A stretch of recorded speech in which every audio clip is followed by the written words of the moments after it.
नमस्कार, मी सिद्धार्थ जाधव आणि माननीय राजसाहेब ठाकरे यांच्याबरोबर मी पुण्यापासून मुंबईपर्यंत प्रवास करत होतो. नाट्य संमेलनाचा कार्यक्रम संपल्यानंतर त्यांच्याबरोबरच आम्ही प्रवास करत होतो आणि एक्सप्रेस हायवेला खालापूर टोल नाक्याला येताना त्यांनी जी ट्रॅफिकची रांग पाहिली.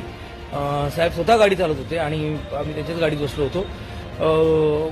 साहेबांची पोलिसांची व्हॅन असते त्यांना रस्ता करून दिला होता, पण साहेब थांबले, स्वतः थांबले, त्यांनी गाडी थांबवली आणि आम्हाला काही कळायच्यात अचानकपणे ते उतरले आणि त्यांनी तिथल्या कर्मचाऱ्यांना त्या क्षणी राजसाहेबांच्या भाषेत समजावलं की आत्ताच्या आता सगळ्या गाड्या सोडा, कारण त्या 4-5 किलोमीटर लांब रांग होती त्या वाहनांची आणि त्यात कुठेतरी एक अँब्युलन्स अडकली होती, लोक कंटाळली होती. पण साहेबांनी त्यांच्या भाषेत सांगितल्यानंतर लगच्या लगेच सगळ्या गाड्या पटापटा सोडण्यात आल्या आणि एवढं करून साहेब थांबले नाही. साहेब तिथे थांबले, त्यांनी गाड्या जाईपर्यंत, ते अँब्युलन्स जाईपर्यंत